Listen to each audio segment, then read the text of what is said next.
J'ai pas à me forcer, hein. Là, pour l'instant, je suis toujours pas parti.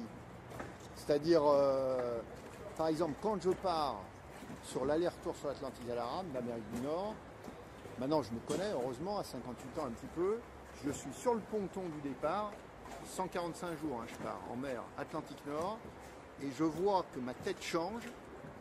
Quand je commence, je mets un pied sur le bateau. Et là, honnêtement, je suis toujours pas dans l'expédition.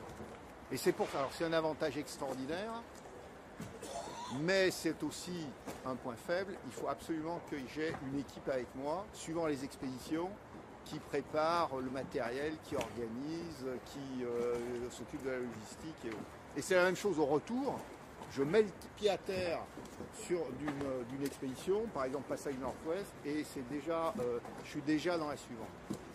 En même temps, c'est peut-être moins angoissant que de faire une traversée d'Atlantique. Là, vous êtes sur des voies plus stables, on va dire. Bien sûr. Alors, c'est pour ça que pour l'instant, quand on me demande quelle est mon activité, j'ai rien trouvé de mieux que sportif aventurier.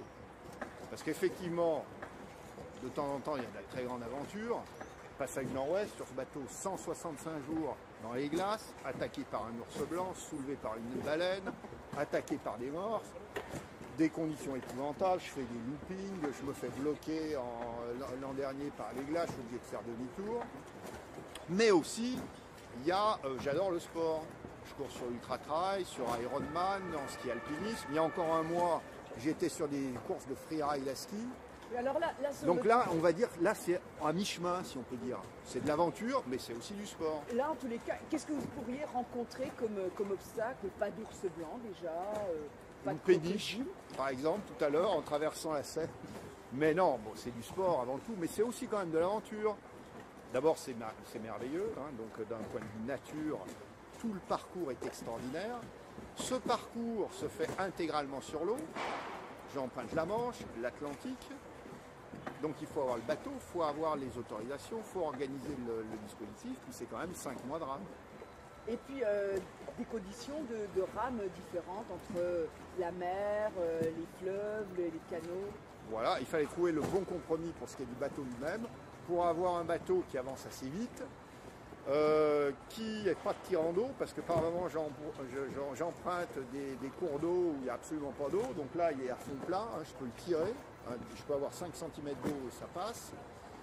Pas avoir de problème qui s'abîme quand je passe les écluses ou autre, que j'arrive à le manœuvrer sans aucun problème tout seul. Hein, j'ai à la fois les rames, mais on voit une pagaie, ce qui me permet de me mettre comme sur une planche ou sur donc et de pouvoir circuler avec 1 mètre de large. Donc, voilà, donc, et pourquoi un départ de Paris? Donc il fallait trouver un endroit. Paris,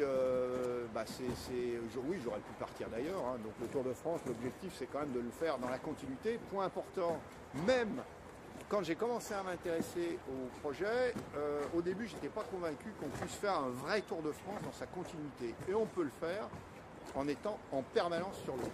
Donc c'est extraordinaire.